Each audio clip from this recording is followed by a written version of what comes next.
In the previous class, we studied the brief overview. We considered the brief overview of the digital signal processing. I introduced the course and we discussed about the textbooks that are prescribed for the course, DSP course. So one is John G. Provost, another one is Roberts. Okay. So those are the two prescribed textbooks for the digital signal processing course. And apart from those two books, there is another well-known textbook. That is the the discrete time signal processing by Oppenheim and Schachter. So you can follow either of these three books. I think John the Provost as per our syllabus is more than sufficient. Okay. And you try to be regular to all the classes and try to note down the points that I teach and whatever I write on the board. Okay, so that may be a good companion for reading. Okay, the class notes and the textbook. So you can keep both side by side and you can easily follow the concepts of digital signal processing. So here, before going to see what is digital signal processing, first we take each term separately, okay, and we try to see the meaning of each term, and then we see what is the meaning of digital signal processing and why digital signal processing. Okay. What are the advantages and limitations of digital signal processing? So today we dedicate this particular class to understand the basic concepts of digital signal processing. That is, we mainly concentrate on the introduction. Okay. So today we introduce the core digital signal processing. Okay. So here, first we concentrate on the term signal, and we try to see what is this signal and why we need to consider the signal and why the signal to be processed. Okay. Have you heard about the signal? So this is a very familiar phrase that used by everybody. Okay. Nowadays, even the layman, okay, the person who don't know about the signal also say that word. Okay. No signal. So it is very familiar to you. What do you mean by no signal? Okay, leave it. So that is not our subject. Okay. First of all, we see what is a signal, and later we see why we are concentrating on the signal. The signal is defined as the function of some independent variables that convey information. So that is the basic definition or the general definition of the signal. Signal is the function of one or more independent variables, and the signal conveys information.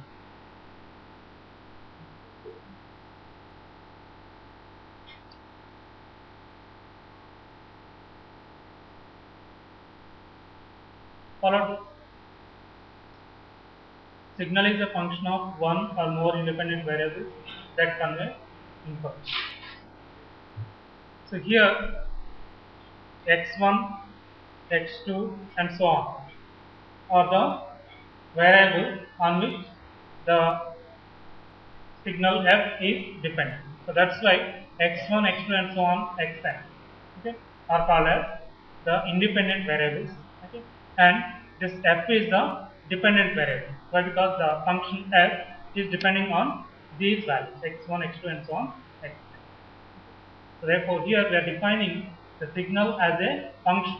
Signal is a function, okay, that conveys some information. Okay. you consider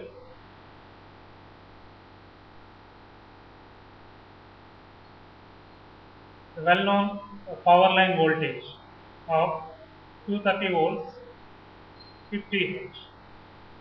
So this is an example of a signal. Why? Because this is the function of the independent variable time. So if you let this is some voltage, normally we represent it as V of. So this voltage function varies sinusoidally in this way. Is it? So it is a periodic function that varies sinusoidally. So this is an example of a signal that we encounter in many power systems. Okay. So this is very essential. Okay. So without this 230 volts 50 Hz single phase supply, okay, so we can't even run anything here. Okay. I can't move forward, okay, to feed this particular circuit, because we are using that power, okay, and we are utilizing all these teaching aids. Follow? If you consider here the signal or this particular voltage is a function of one independent variable. Is it? So that type of signal is called as a 1D signal. That is one dimensional signal. See, if the number of independent variables or the independent variable is only one, then the signal is said to be one dimensional signal. So therefore, this is an example of a signal. V of t is an example of a signal, and this is also an example of a one dimensional signal. Okay. If you consider this particular signal, it is a function of x1, x2 and so on xn. Therefore, the independent variables are more than one independent variable. Okay. Then the signal is said to be a multi-dimensional signal. Okay. Understood? That is based on the number of independent variables, the signal can be classified into two different types. One is single dimensional signal or one dimensional signal, another is a multi-dimensional. Now if you consider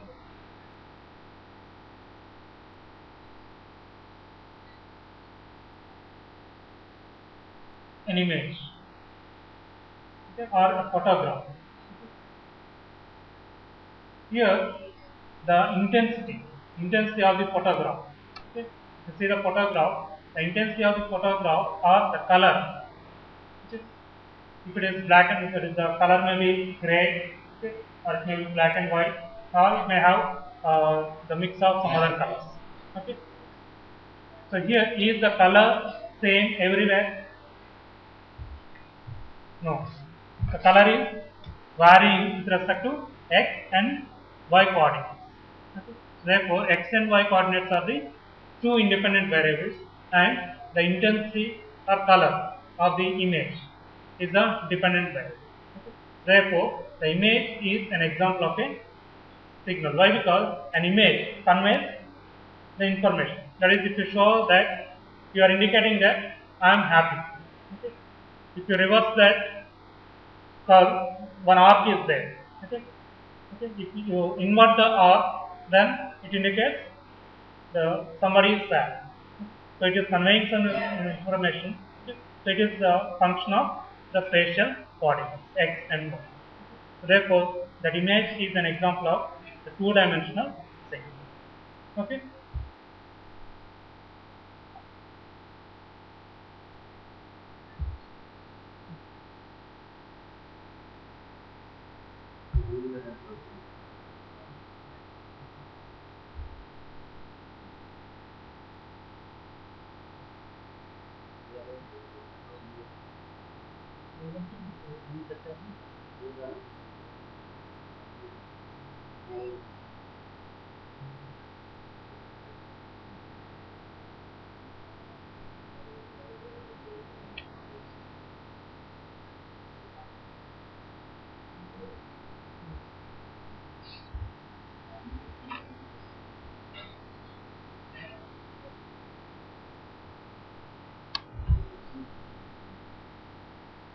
Uh, Understood this? The definition of signal and the classification of signal based on the number of independent variables. Okay. So one is one-dimensional signal, and the second one is a two-dimensional signal. Okay. Similarly, if you take a video signal, okay. So video signal, you see the television screen, okay. Let that is the video signal. Okay. So here, uh, the intensity of that particular video is varying with x and y axis, and time to time that will also vary. The image okay, the video will change. The video is depending on the time also. So therefore, it is a function of x, y, and t. So it is an example of a three-dimensional system. So like that, there are lot many examples. Okay? So daily we encounter lot many signals. We can say that the signals are our daily ingredients. Okay? So we always use these terms. Okay? And one more thing, the speech. Okay? The speech signal is also an example of a signal. Okay? Because the amplitude of this particular speech is varying with respect to time. Is that? So if you plot this particular function, okay, I will show it.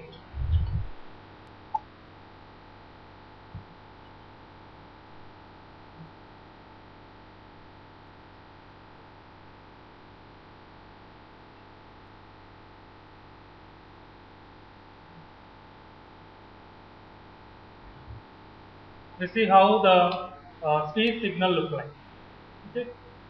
That is the best example of a natural signal. Okay? If you consider the 230 volts 50 Hz sinusoid, okay, it's not a natural signal. That type of signal is called as a synthetic signal because we generated that signal. Okay? By using a power generator, we generated that 230 volts 50 Hz signal. Okay? It's not a natural signal. But if you take the speed signal, it is the natural signal. Okay? It is generated by this human body, supernatural system. Okay?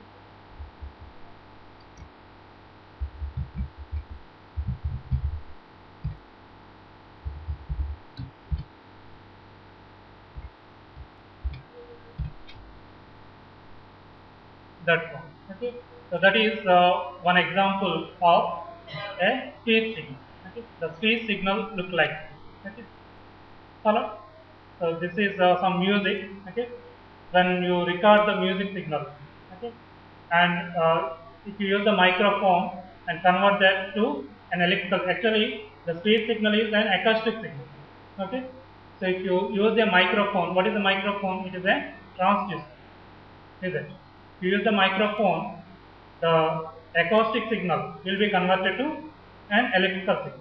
So if you apply or if you input that particular electrical signal to a CRO, okay, in the CRO we can observe that type of waveform.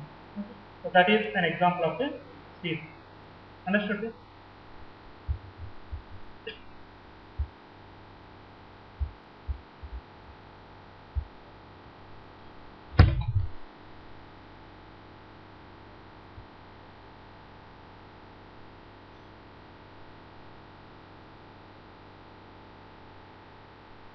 So this is one way of classification of the signal. Okay. Follow? Why we are dealing with the signals? Can you tell now? See, we define the signal. Okay, that is well and good. What is the reason to consider the signals? Why we are concentrating on the signals? Because they convey information. Signal carries information. That is the reason why we are considering or we are taking these signals. Now, if you take one more signal that look like this, so this is also known to you.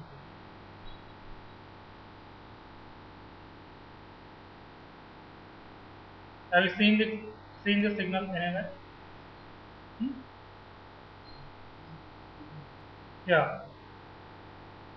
This is time, and this voltage may be very less voltage, millivolts. Okay? if you place some electrodes, 6 different electrodes on the surface of the human body. Okay, one is at the chest. Okay, one is on the right hand, another is on the right leg, left hand and left leg. Okay? And similarly, we have 6 different electrodes. If you place those electrodes on the surface of the human body, and if you record the heart rate, okay, that may look like, and it is a periodic signal. Is it? Because the heart rate are periodic in nature. Okay. Therefore, if you record the signal, so this waveform will be periodic. So this is one period. Okay. Again, the same thing will be repeated. Okay.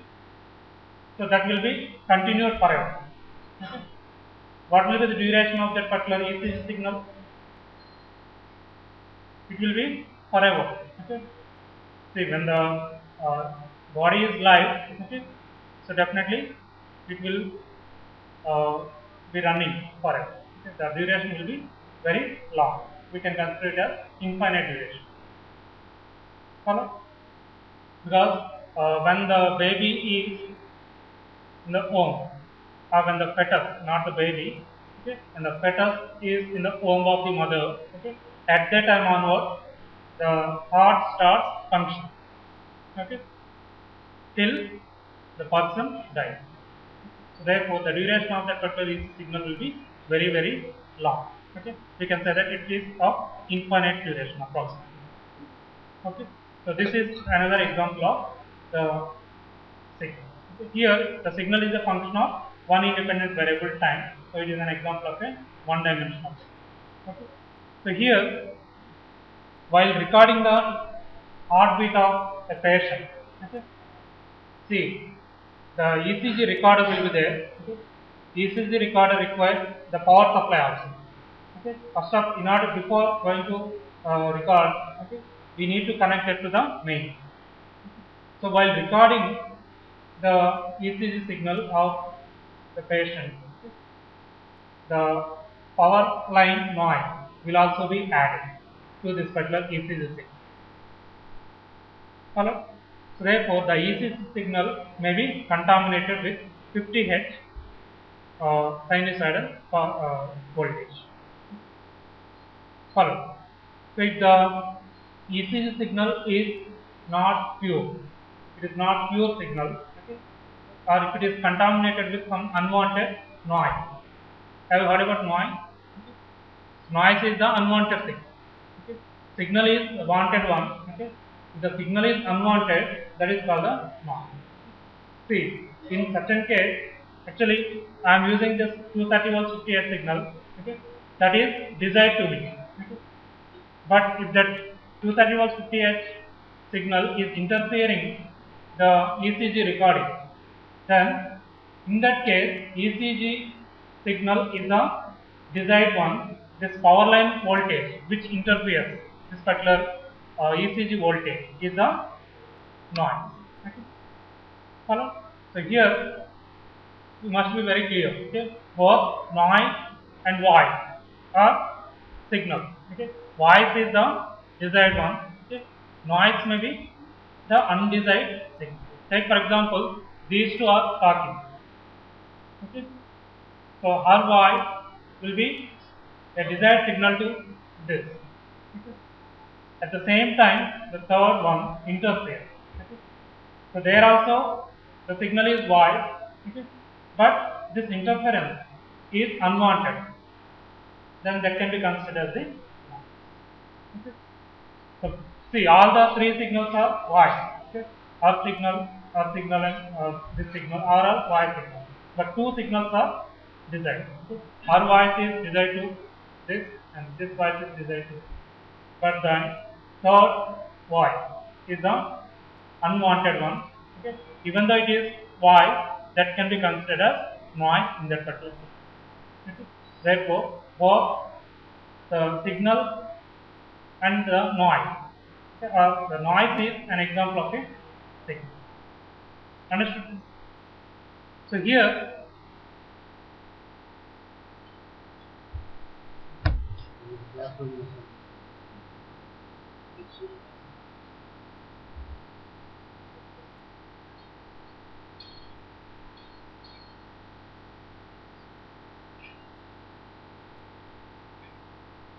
and there is another broad classification of signals: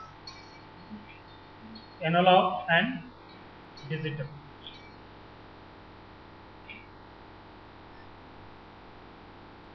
You see the difference between these two, analog and digital. See, this signal that we consider, the ECG signal,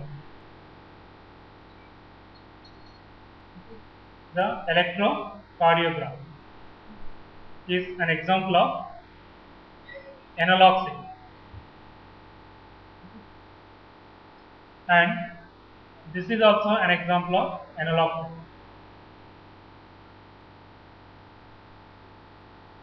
The signals that are generated naturally, okay, are the signals that are existing in nature are analog. Okay, so the best examples are the sinusoidal one, and this also the of course this is the synthetic signal. Okay, but here the signal is said to be analog if the independent variable is taking all possible values. Okay. That is, the independent variable t is taking all possible values from minus infinity to plus infinity. Okay. The t can take all possible values. I already mentioned regarding the ECG signal. What will be the duration of the ECG signal? Okay.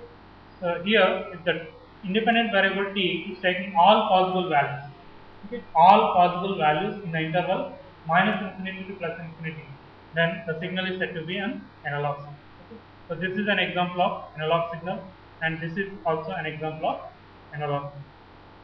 Okay. Hello. And what about this digital signal? So we see it later. Okay. Before going to see what is a digital signal, there is another signal called as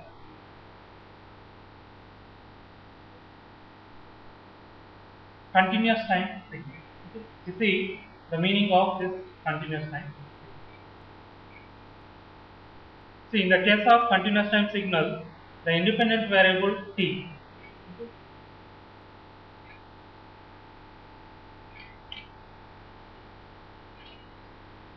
takes all possible values in the interval t1 to t2, where t1 and t2 are finite.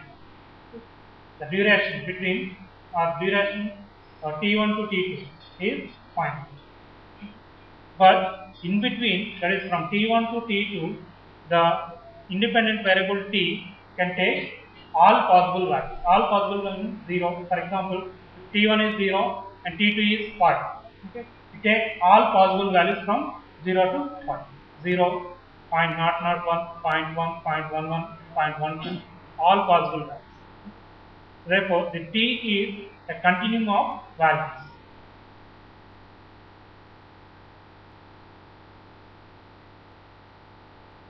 T is continuum of values. T is taking all possible values in the interval t1 to t2. Then the signal is said to be a continuous time. The time takes a continuum of values. That's why the name continuous time. So here we are concentrating mainly on the signals that are functions of time. So in the DSP course, we consider the signals that are functions of time. Hello? And they are only one-dimensional signals. We concentrate only on the one-dimensional.